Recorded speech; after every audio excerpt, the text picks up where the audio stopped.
Assalamualaikum warahmatullahi wabarakatuh.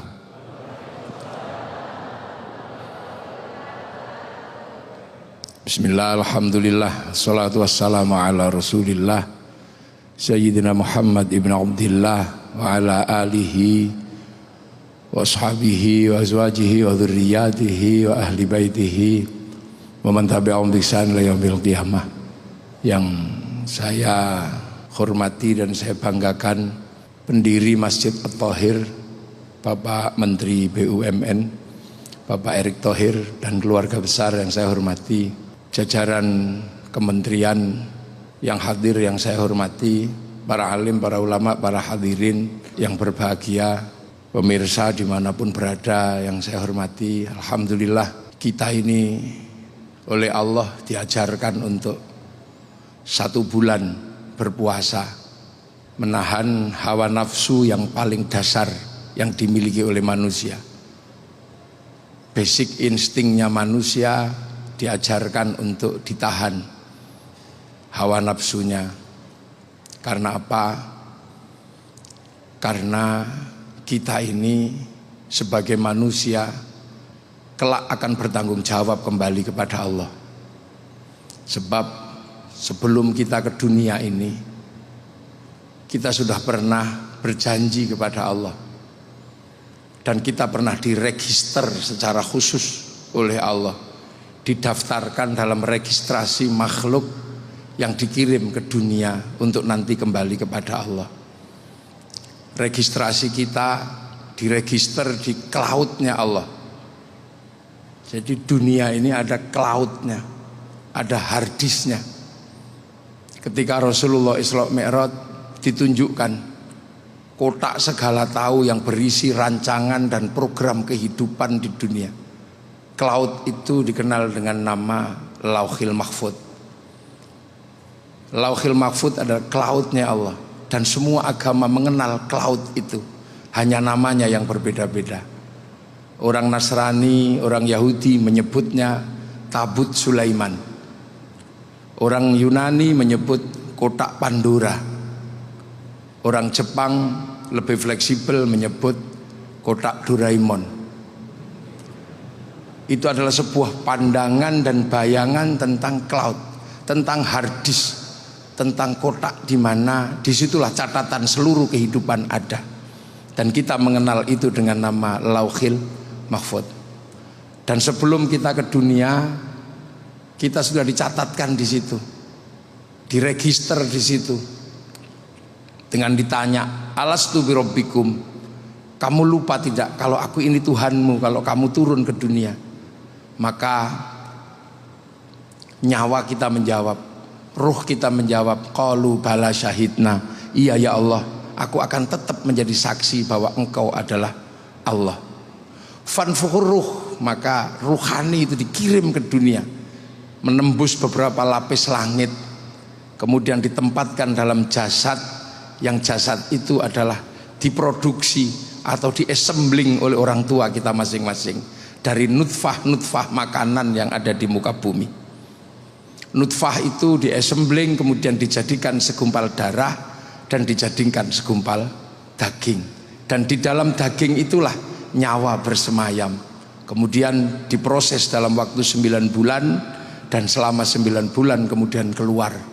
Dan ketika keluar, maka yang nampak adalah jasad, dan jasad itu wujudnya mirip dengan yang mengesembling atau yang menyatukan. Kalau yang mengesembling itu Indonesia, maka keluarnya kecil-kecil dan pesek-pesek. Kalau diesembling oleh orang tua di Eropa, maka keluarnya tinggi besar, rambutnya merah. Kalau diesembling di Arab, cantik dan ganteng. Kalau di Cina, tembem sipit. Kalau di Afrika, hitam gosong. Nah, kalau yang ngesembling itu cantik sama ganteng, yang keluar kayak ini. Ini sesuatu. Nah, assembling ini. Nah, generasi berikutnya diesembling. Kalau nenek moyang manusia namanya Nabi Adam dan Siti Hawa, ini bail up. Jadi raga dan nyawanya dibuat di akhirat turun ke sini. Nah, begitu nyawa itu di sini, maka nyawa akan merekam kehidupan selama orang itu ada. Dan ketika nyawa turun diberi paketannya masing-masing. Paket nyawanya seberapa, paket ekonominya seberapa, paket hartanya, jodohnya seperti apa. Dan teknologi cloud itu sekarang diduplikasi oleh teknologi kehidupan modern, bahwa seluruh kehidupan hari ini diatur oleh sebuah provider atau sebuah hard disk yang ada di langit, yang namanya satelit-satelit yang ada di langit, yang kemudian diturunkan programnya ke dunia lewat kartu-kartu yang ditaruh di handphone masing-masing. Maka apapun yang dilakukan oleh handphone akan tercatat di kartu-kartu yang tersedia. Provider akan mencatat semuanya. Makanya jangan sekali-sekali korupsi menggunakan handphone, karena jejak digitalnya tidak akan pernah hilang.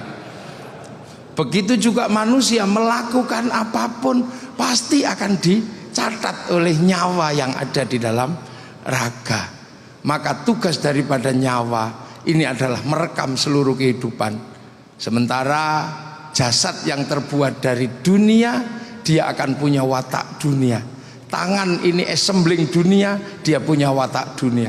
Seluruh tangan laki-laki pasti menginginkan sesuatu yang indah untuk disentuh. Apakah itu perempuan atau apa, semua tangan laki-laki sama.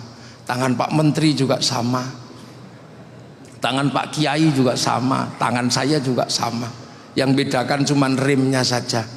Insya Allah kalau Kiai itu rimnya cakram, jadi kalau mau dorong berhenti langsung mandek. Nah itu, nah semua, nah yang dilakukan tangan, yang dilakukan oleh mata, yang dilakukan oleh kaki, semua direkam oleh ruhani. Makanya ruhani itu kerjaannya seperti kerjaan kartu memori. Saya di syuting hari ini, seluruh pekerjaan saya direkam oleh syuting ini, dan semua direkam di dalam kartu memori. Setelah rekamannya itu selesai, nanti kemudian yang nyuting marah, kemudian syutingnya dibanting, nggak apa-apa, diinjak-injak nggak apa-apa. Yang penting memorinya masih ada, rekamannya masih ada. Begitu juga handphone dipakai apapun, rekamannya ada, pulsanya juga akan kepotong, dirusak handphonenya, selagi memoranya masih ada, jejak digital di hard disk besarnya masih ada. Teknologi itu terduplikasi. Makanya kartu bisa saling kirim file, bisa saling kirim gambar, bisa saling kirim foto. Begitu juga nyawa bisa saling kirim doa, nyawa bisa saling kirim Fatihah, nyawa bisa saling kirim bacaan Al-Quran. Yang penting punya cara untuk mengirimkannya.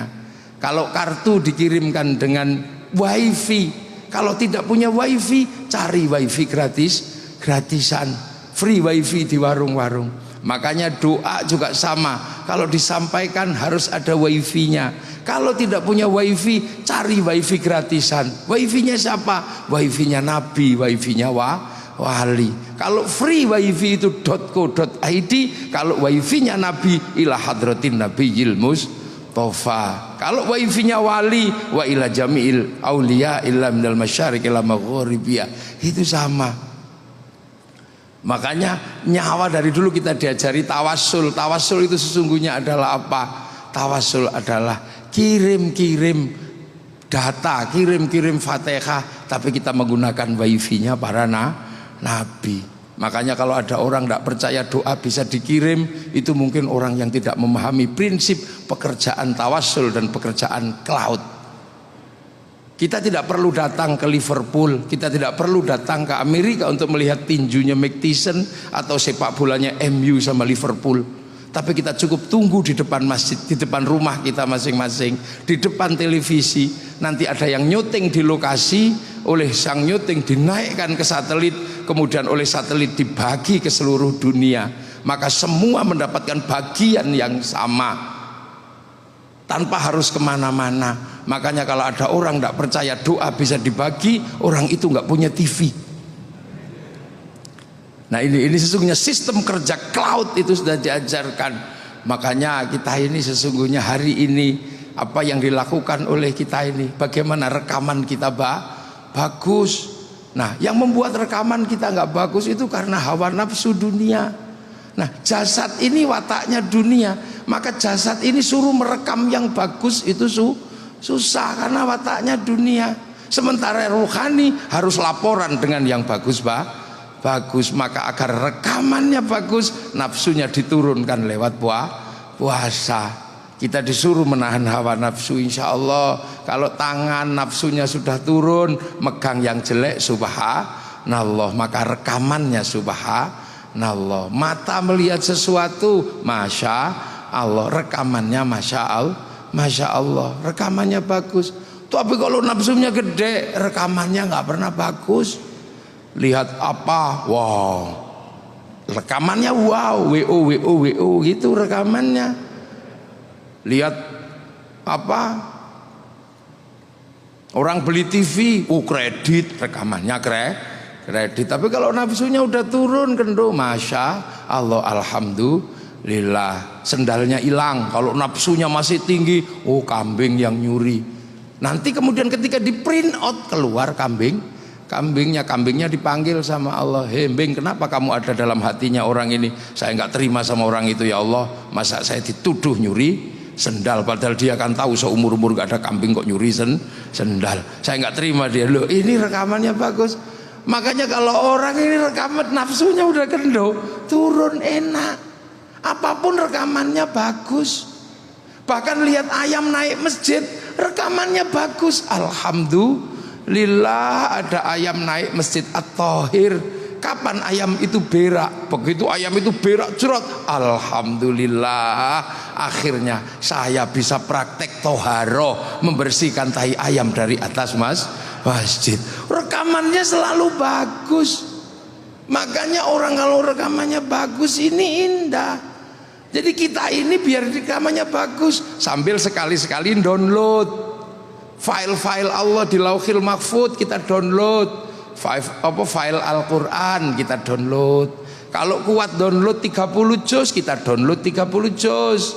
Kalau kuatnya cuma download Yasin, kita download ya Yasin. Kalau kuman downloadnya cuma kulhu, ya kita download kulhu. Kita cari counter-counternya. Kalau mau download 30 juz, counternya pondok tahfidzul Quran. Kalau cuma mau download Yasin, cari counter Yasinan. Kalau cuma mau download kolhu, cari counter kecil namanya tahlilan.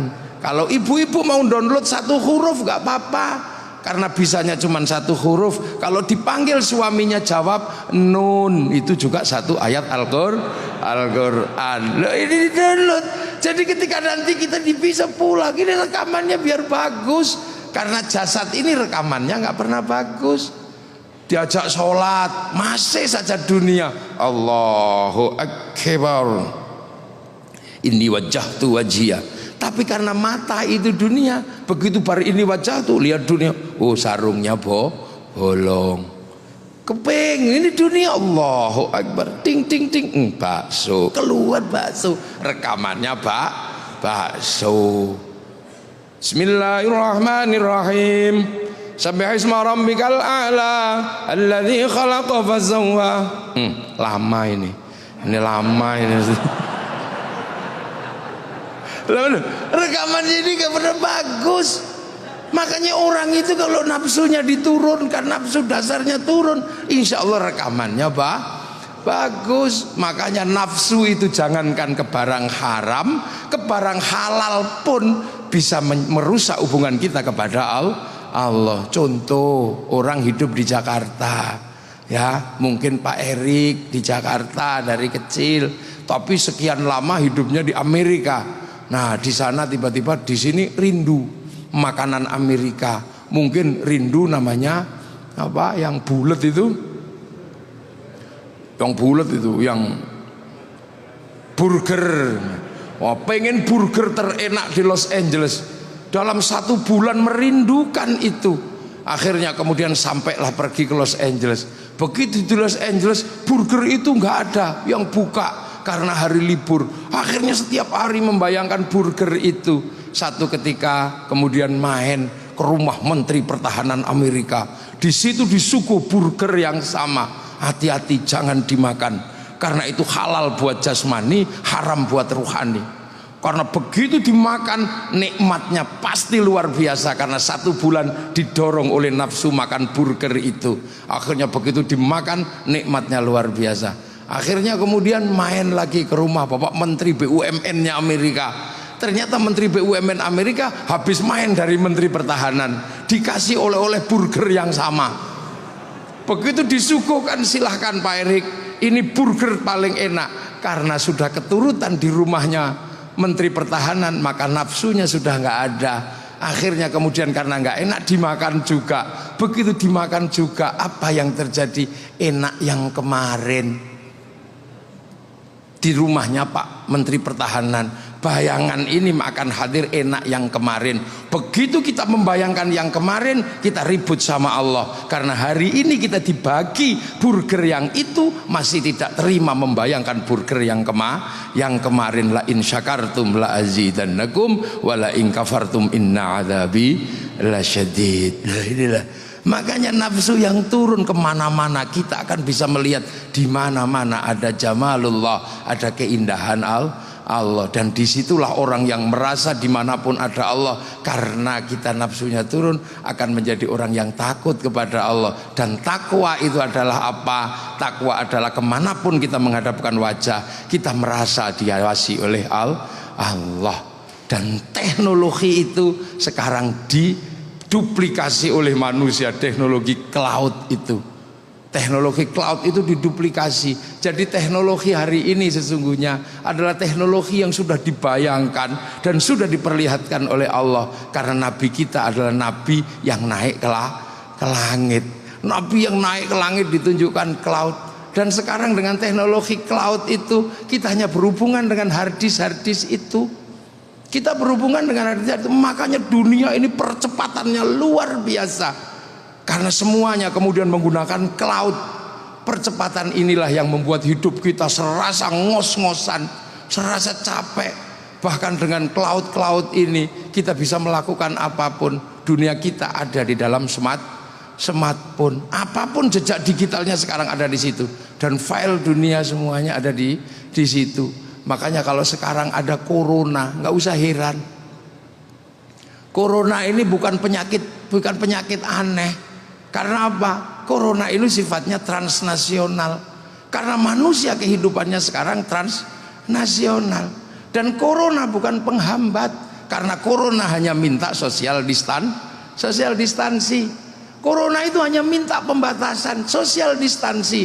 Sementara kalau corona hanya minta social distansi, maka 10 tahun yang lalu kita sudah di social distansi oleh teknologi. Jadi teknologi sudah mensosial distansi manusia semenjak 10, hampir 15 tahun yang lalu. Dulu sebelum corona pun kita sudah bisa tidur di kamar tanpa harus membaca koran. Kita bisa membeli sesuatu tanpa harus pergi ke warung. Kita bisa melihat sesuatu tanpa harus ke tempatnya. 10-20 tahun yang lalu itu nggak bisa, karena teknologi cloud ini belum ada. Sekarang orang ngaji pun tidak harus kemana-mana.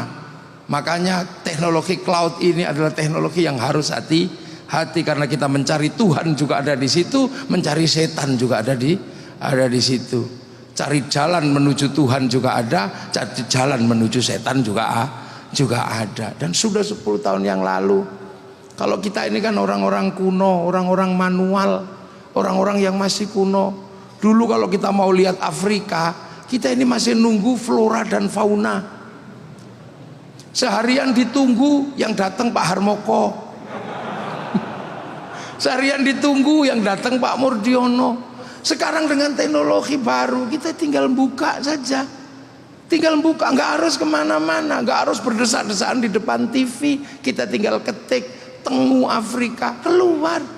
Kucing Afrika, keluar. Apapun yang ada di situ bisa keluar semua. Itulah. Jadi semuanya tersedia dan semuanya ada. Dulu kalau kita rindu kepada kekasih, kita ini masih menggunakan kata-kata yang sangat panjang. Dan kata-kata itu menghasilkan industri kerinduan. Industri kerinduan, ada industri kertas warna pink, ada industri pulpen warna merah, ada industri perangko, ada industri pos, dan semuanya sekarang tidak ada. Karena apa? Itu sudah tidak dibutuhkan. Runtuh semua, ini dunia baru. Dan itu terjadi sebelum corona. Maka sesungguhnya corona ini bukan sesuatu yang istimewa. Dia penyakit yang terlambat. Dia menakutkan karena menyebabkan kematian, itu aja. Jadi dia bukan problem teknologi, bukan problem apa. Dulu kita rindu tulis surat, untukmu kekasihku, aku sedang merantau dalam pendidikan. Entah kenapa aku malam hari ini merindukanmu. Setiap melihat bayang-bayang sesuatu, aku seperti melihat bayang-bayangmu. Perih kekasihku, seperti kata penyair, kau tusuk di sana, berdarah di sini. Itu dulu. Tapi aku yakin kau pun merindukanku. Karena angin yang berbisik malam hari ini membisikkan bahwa kau dan aku sedang duduk di bawah sinar rembulan yang sama. Nah, ini terus ditulis, masukin amplop, terus perangko diambil, didilat, templek ke. Nah, itu sekarang hilang. Makanya kebanggaan Pak Pos juga hilang. Apa industrinya hilang semua? Kalau kita rindu tinggal gitu dikirim gitu aja. Cukup di bawahnya ada tulisan kalimat pendek. Dulu kalimat terakhirnya adalah 4 kali 4 16. Sempat dan tidak sempat harus dibalas. Sekarang tulisannya MH gitu. Mah itu aja tulisannya. Ini dunia baru dan semuanya runtuh. Makanya ini dunia baru dan semua harus disongsong ini. Dulu wartawan di mana-mana ada. Sekarang wartawan media cetak sudah mulai tidak ada. Kursusan berhenti. Ini adalah dunia baru dan itu terjadi sebelum ada corona. Maka sesungguhnya kita semua sedang dihadapkan pada sebuah dunia yang sama sekali baru, dunia yang kita tidak akan bisa mengendalikan kalau kita tidak belajar bagaimana memahami dunia yang baru. Inilah kehidupan sekarang. Uang digital, kalimat digital. Dulu buku-buku yang ditulis untuk anak-anak kita, kandel alus, sekarang tidak ada karena semua nulisnya pakai keypad. Dan semuanya transnasional. Makanan transnasional, budaya transnasional, teknologi transnasional. Bahkan penyakit sekarang sudah berubah menjadi penyakit transnasional. Itu hal yang wajar dan hal yang biasa. Maka kita sebagai kaum muslimin menghadapi situasi seperti itu bukanlah sesuatu yang mudah, karena ini dunia. Dan dunia ini adalah apa yang harus kita lewati untuk kembali kepada akhirat. Maka agama pun harus hati-hati dan waspada dalam situasi ini. Karena apa? Agama dipakai oleh orang di dunia dan dunia berubah dan berkembang. Maka pemahaman orang terhadap agama pun juga tidak statis, dia akan dinamis. Nah, hal-hal seperti ini harus direspon dengan bagus. Ngaji sekarang sudah tidak lagi datang ke tempatnya hanya karena di sini masjidnya bagus, maka kita tidak virtual, tapi kita datang ke masjid ini karena sekalian melihat mahakarya Masjid At-Thohir yang dibangun oleh Bapak Erick Thohir. Lihat, dan ternyata masjid ini luar biasa. Dan masjid ini mungkin suatu saat hanya akan ada orang yang sholat, karena jamaah berikutnya adalah akan sholat di Masjid At-Thohir secara virtual. Itu bisa terjadi. Tinggal dicari dasar hukumnya, karena selama pandemi juga sudah ada Jumatan virtual. Dan teknologi ini tidak pandang apapun, tidak pandang bulu, semuanya bisa pakai, seluruh dunia bisa pakai, di pedalaman dunia manapun bisa pakai. Nah, ini dunia yang berkembang, maka responnya hati-hati. Kita sebagai orang beragama, kita sebagai orang muslim, kita harus waspada dengan perubahan ini. Dan ini bukan sesuatu yang harus dihentikan. Karena apa? Kita tidak mungkin bisa menghentikan pergerakan peradaban seperti ini. Karena apa? Agama bergerak seiring dengan perjalanan manusia yang bergerak. Tantangan-tantangan ini pasti akan ada. Karena manusia pada dasarnya adalah manusia itu dinamis. Perubahan pasti terjadi. Dari manusia yang bercocok tanam, menggunakan sapi, Manusia kemudian capek menggantikannya dengan traktor sehingga sapi istirahat, dan sekarang menjadi traktor. Nanti traktor juga lama-lama akan istirahat dan kita nggak tahu akan terjadi apa. Udah agama seperti itu. Makanya jangan hitam putih. Misalnya saya kiai, saya bisa mengajarkan agama yang baik, bagaimana sholat yang baik. Tapi sholat itu nutup aurat, karena kita di dunia tutup aurat itu urusannya kain. Kain itu urusannya pabrik kain. Urusan pabrik kain kiai sudah tidak tahu entah siapa yang memproduksi kain, karena kain urusannya pabrik kain. Sholat itu harus toharoh. Toharoh itu urusannya pakai air. Air itu urusannya sekarang pakai sanyo. Kiai sudah gak sanggup mikir sanyo. Ada urusan yang ngurus sanyo karena dia dunia. Setelah dari sanyo diurus pakai pipa. Yang ngurus pipa pabriknya lain lagi. Kiai bisa ngajarkan haji yang paling mabrur sekalipun bisa diajarkan, tapi urusan pemberangkatan itu urusannya pesawat urusannya Boeing sama urusannya Airbus, itu urusannya Yahudi sama urusannya Nasrani. Makanya hati-hati, kalau Yahudi kamu bunuh semua, kamu bisa pergi haji dengan berenang. Ini dunia seperti itu. Kita nggak bisa terus kemudian ini. Makanya pemerintah Arab Saudi menyambut tamunya Allah juga sama, karena tamu itu berbeda-beda. Urusan haji, urusan tawaf bisa ditata oleh kaum muslimin, tapi urusan penginapan difasilitasi oleh pemerintah Saudi. Tapi pemerintah Saudi manggil orang Amerika yang juga bukan Islam, namanya Paris Hilton, untuk membangun Hotel Hilton. Semoga tahun depan atau tahun berikutnya pemerintah Saudi memanggil Pak Erick Thohir untuk membangun Hotel At-Thohir di Saudi Arabia. Gitu. Kalau selama ini kemudian orang capek di sana, mungkin karena tamu Allah berbeda-beda. Ada yang makanannya adalah makan unta, mungkin capek makan unta, maka kemudian pemerintah Saudi memanggil ayam goreng dari Amerika. Maka tidak tertutup kemungkinan nanti pemerintahan Saudi Arabia memanggil Pak Buas untuk apa? Membangun rumah makan di Saudi Arabia. Itu penting.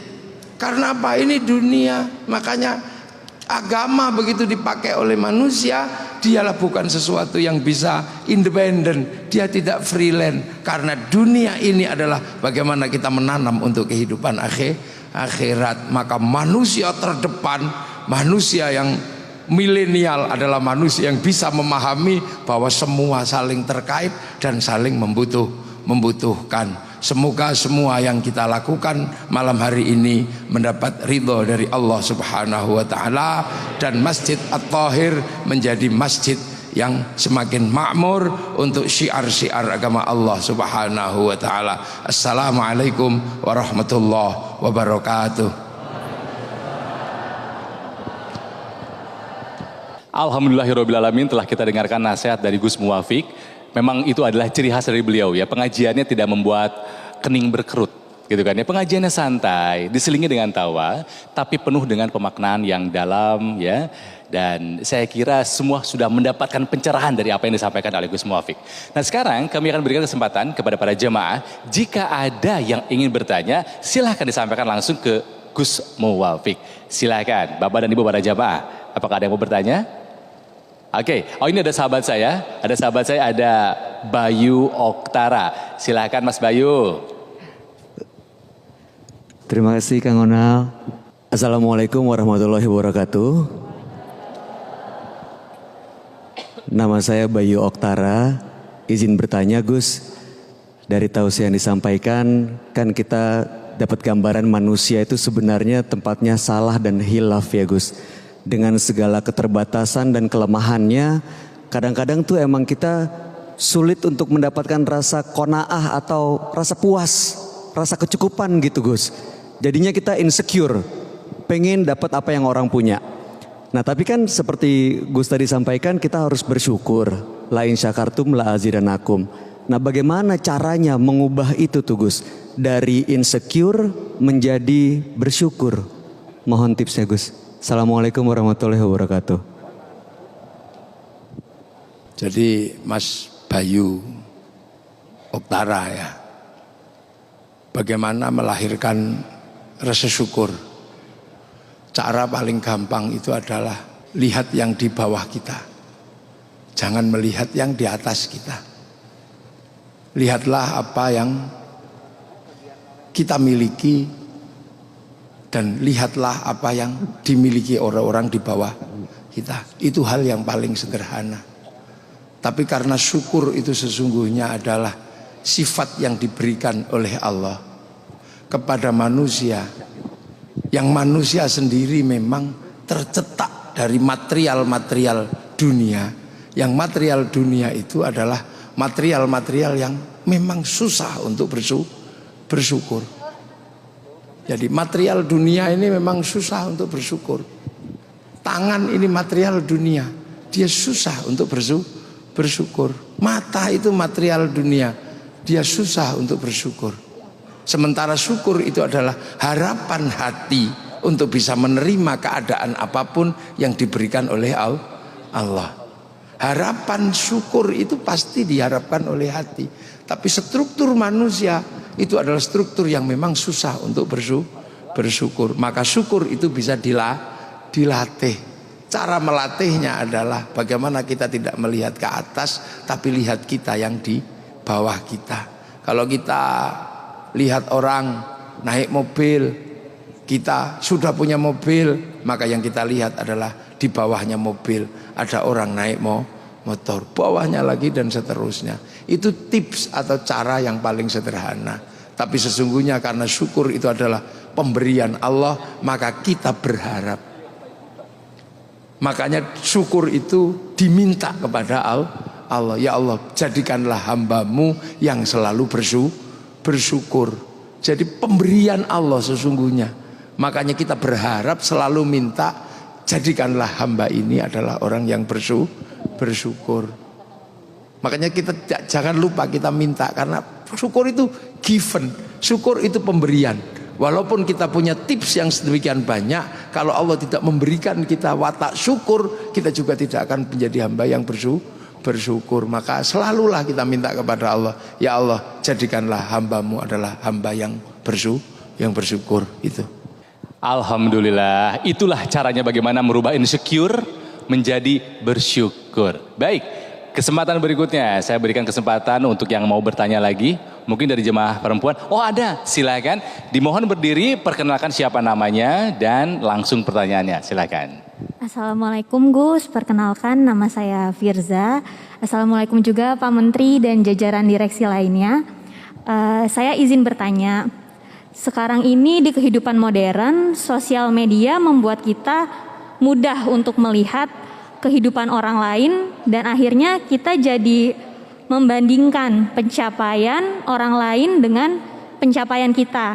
Nah, bagaimana kita sebagai manusia agar tetap percaya dengan apa yang sudah ditetapkan oleh Allah Subhanahu wa taala? Dan satu lagi, bagaimana menurut Gus cara kita sebagai manusia dapat mengimbangi kemajuan teknologi agar tidak melampaui batas dari apa yang syariat Islam ajarkan? Terima kasih. Jadi kita ini memang masuk di sebuah zaman yang memang serba terbuka. Bahkan ditutup pun dibuka. Ini zaman ini. Karena media sosial sifatnya adalah membuka untuk eksis, untuk eksistensi diri. Nah, begitu kita melihat sesuatu yang terbangun untuk membangun eksistensi diri, maka sesungguhnya juga tidak salah kalau kemudian manusia juga menunjukkan eksistensinya, berlomba-lomba untuk menunjukkan eksistensi kebaikannya. Tidak ada masalah, lakukan. Karena memang manusia itu punya watak kompetisi. Dan dunia menjadi seperti ini karena kompetisi. Semua bangsa punya kompetisinya masing-masing. Cuman kompetisinya harus mengukur diri. Seperti Indonesia boleh berkompetisi, tapi ukur.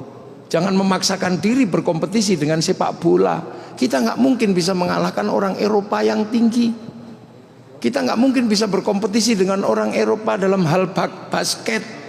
Tapi dengan yang lain mungkin kita bisa berkompetisi dengan kelereng misalnya. Bisa. Dengan pingpong. Dengan apa? Kita ini terbuka. Dan kompetisi itu boleh. Bahkan mungkin agak sedikit kasar-kasar dikit juga boleh, namanya kompetisi. Itu. Dan itu watak manusia. Kehidupan seperti ini adalah karena kompetisi. Jadi nggak ada salahnya. Dan kita menikmati kompetisi itu. Seperti juga bangun masjid. Kalau Pak Erik tidak pernah melihat masjid yang lain, mungkin juga nggak kepingin bangun masjid yang seperti ini. Ini adalah sesuatu kompetisi. Fastabiqul khairat, berlomba-lomba dalam kebaikan. Dan gak ada masalah. Misalnya kemudian terbersit, memang masjidku bagus, gak apa-apa. Karena memang bagus. Tapi yang tidak boleh, kalau gak aku, enggak. Nah itu gak boleh. Kalau bukan aku, enggak. Tapi kalau cuma, bagus ini. Alhamdulillah saya bisa bikin masjid bagus ini. Ya, nah itu tidak apa-apa, kompetisi seperti itu bisa. Nah, bagaimana kemudian kita mengontrol? Nah ini yang kemudian butuh, sebenarnya kita nggak bisa. Terus kemudian bagaimana kalau kita dengan melampaui ini dan tetap berada dalam ruang Islami? Itu bukan perdebatan mudah. Karena membicarakan tentang konsep keislaman itu tidak bisa dengan digeneralisir menjadi satu, ini yang Islami, ini yang tidak. Nah, hari ini aja kita bisa lihat betapa beberapa konsep yang ditawarkan orang merasa lebih Islami daripada yang lain. Ini kan hari ini banyak sekali yang kemudian memaksakan ini yang paling Islam, ini yang tidak. Ini gubernur yang paling Islam, ini yang tidak. Ini presiden yang paling Islam, ini yang tidak. Karena saking ini situasi-situasi seperti itu ini terjadi. Orang berdoa begini ngangkat tangan dibilang itu enggak Islami, yang Islami yang diem. Orang lagi berdoa pakai ini, berdoa dengan menggunakan cara-cara yang selama ini enggak dikenal, ini Islami, ini tidak. Pawang hujan dibilang ini enggak Islami, ini yang Islami. Ini jadi konsep ini memang bukan sesuatu konsep yang mudah. Ini bukan konsep yang mudah yang enggak bisa digeneralisir. Tentang kerudung, ini yang paling Islami, ini yang tidak, ini yang jilbab, ini yang hijab. Hari ini memang butuh pembelajaran. Dan insya Allah nanti dengan terbukanya media-media sosial, orang akan punya pemahaman yang bagus dan semakin ke depan, bukan kemudian semakin mundur. Ini sebenarnya era keterbukaan, ini era pembelajaran yang luar biasa. Bisa. Yang jelas bahwa Islam itu apa? Syahadat. Islam itu apa? Sholat. Sudah. Islam itu apa? Zakat. Islam itu apa? Puasa. Islam itu apa? Haji. Sudah, itu Islam. Sholat, ya sudah. Yang paling Islami itu apa? Rukuhnya yang merah, apa rukuhnya yang hitam? Itu nggak usah diperdebatkan. Mukenanya yang panjang, apa yang batik-batik? Nah itu perdebatannya di situ. Sholat itu apa? Pakai masjid. Apakah masjid yang lurus atau yang menceng? Nah itu yang nggak akan berhenti. Ya, haji, apakah kemudian haji ini yang ke Mekah ini kemudian pakai apa? Pendanaan bank atau pendanaan tabungan apa? Nah ini adalah mekanisme-mekanisme yang selama ini kemudian membuat kita ini berbeda-beda tentang mana yang syar'i dan mana yang bukan. Tapi semua manusia berusaha untuk syar'i. Apakah masjid yang syar'i itu masjid yang polos, nggak ada kaligrafinya? Apakah masjid yang syar'i itu masjid yang ada kaligrafinya? Ini selama ini yang membuat kita ini berbeda paham dan berbeda pendapat tentang sesuatu. Selagi masih syahadat, masih sholat, masih zakat, masih puasa, masih haji, itu masih berada dalam ruang yang Islam. Berikutnya saya berikan lagi kesempatan untuk bertanya. Silakan mungkin dari jemaah pria. Oke, silakan. Oh, dari sahabat saya ini, Cesar Gunawan. Silakan Cesar.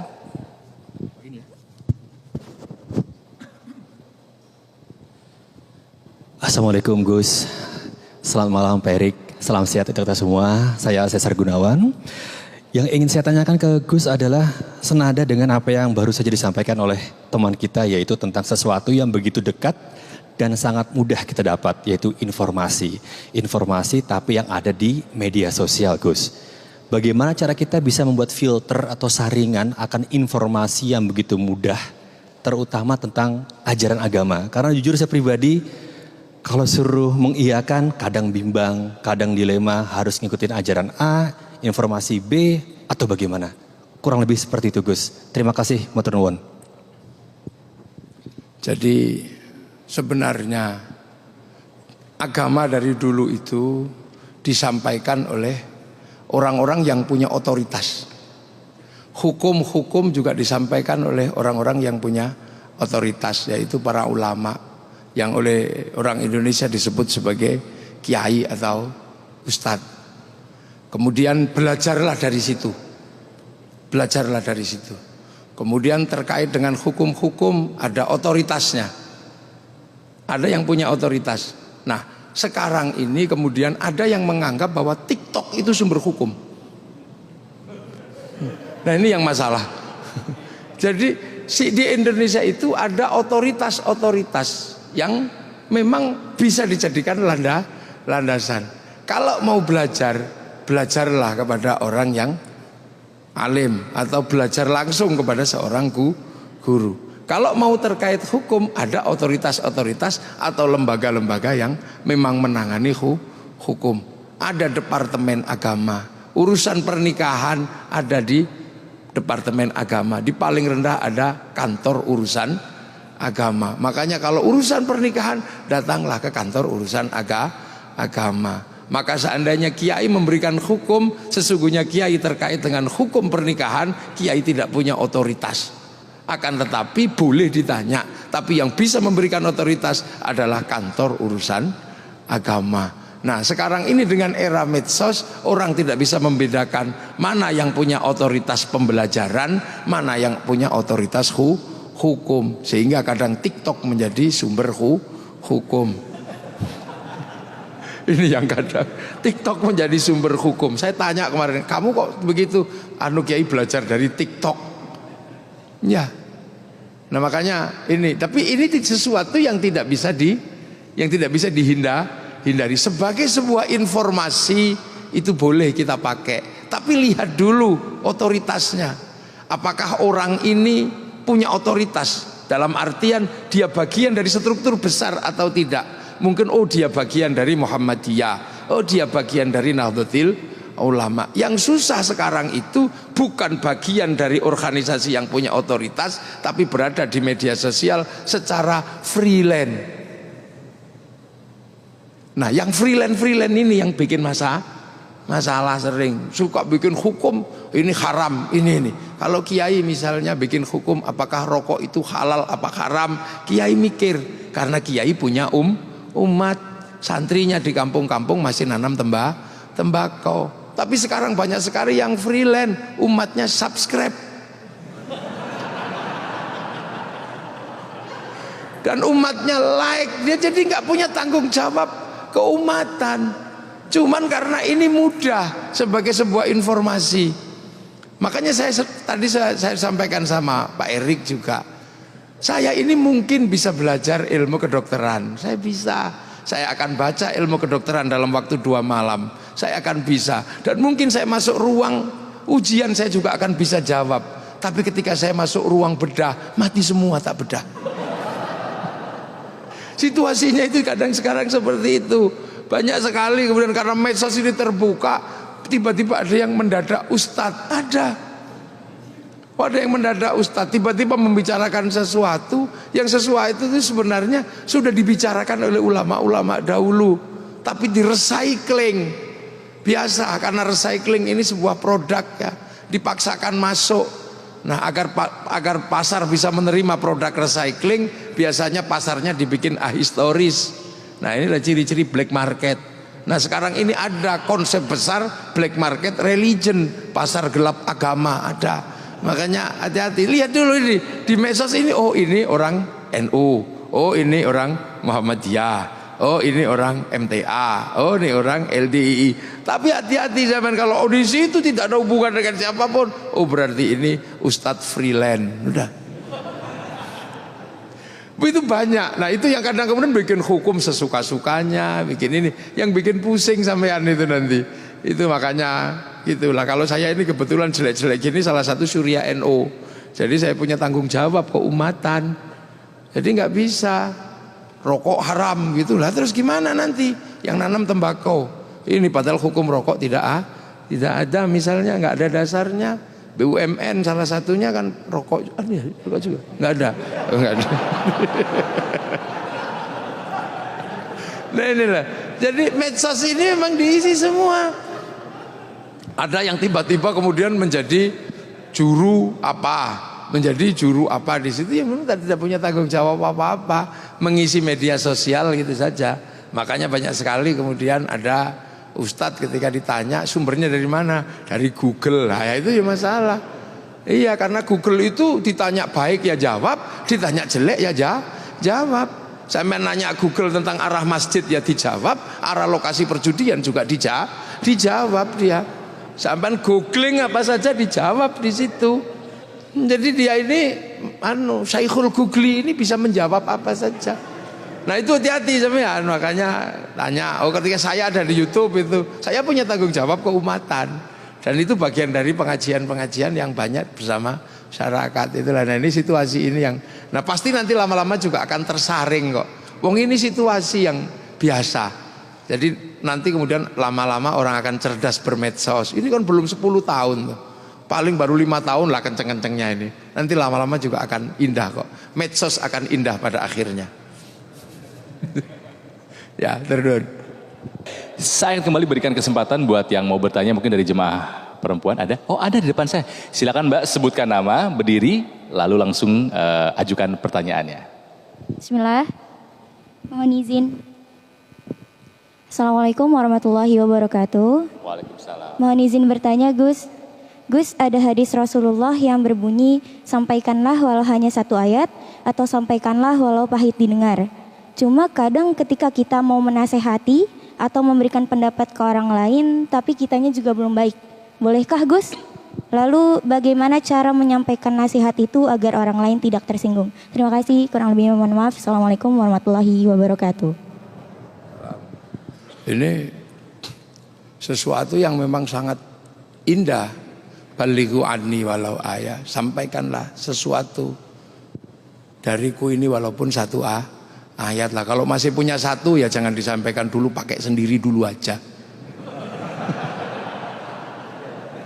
Orang baru punya 1 ya pakai sendiri dulu aja. Jangan keburu-keburu disampaikan nanti habis. Jadi kalau masih baru punya 1 itu pakai dulu aja sendiri, dirasakan ini sambil cari yang ayat kedua, ayat ketiga. Nanti kalau sudah komplit ya, karena mengajak dengan 1 ayat itu ya nanti kehidupan itu kan nggak berdiri sendiri.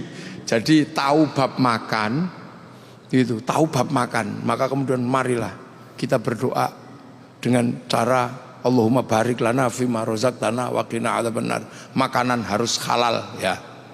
Terus lama-lama begitu ada yang mikir ketika orang makan ini di warung itu, ini cara nyembelihnya gimana, ini halal apa haram, dia belum tahu dalilnya halal haram, nanti pusing itu malam-malam bulat. Jadi kalau masih punya 1 ya dipakai sendiri aja, semoga aja cukup. Nah itu 1 ayat itu kamu pakai insya Allah masuk surga itu kalau udah gitu. Jangan sampai kemudian 1 dipakai ini. Kenapa? Karena ud'u ila sabili rabbika itu bil hikmah. Hikmah itu suatu yang luar biasa, laku batin dan laku teks itu komplit. Itu berat itu sudah kalau di situ, kalau sudah ud'u ila sabili rabbika bil hikmah wal mau'izatil hasanah wajadilhum billati hiya ahsan. Oh itu berat itu sudah kalau itu. Nah jadi makanya kalau masih baru punya 1 ya pakai sendiri aja lah, baru kemudian nanti daripada nanti bingung nyari yang kedua, bingung nyari yang ya, dalam hari ini, karena sebenarnya maksudnya bukan seperti itu dulu tuh nggak seperti itu. Jadi sampaikanlah walau 1 ayat, jadi orang menyampaikan kepada orang 1 ayat. Tapi sekarang kan kebalik situasinya, baru satu ayat dia punya sudah ngajak yang lain. Nah itu yang sering menjadi masalah. Sesungguhnya maksudnya bukan itu, maksudnya adalah sampaikan kepada orang walaupun satu ayat. Misalnya kayak perempuan yang nggak bisa baca Quran setiap hari, bisanya cuma nun, ya sampaikanlah kalau panggil suamimu jawab nun, itu satu ayat.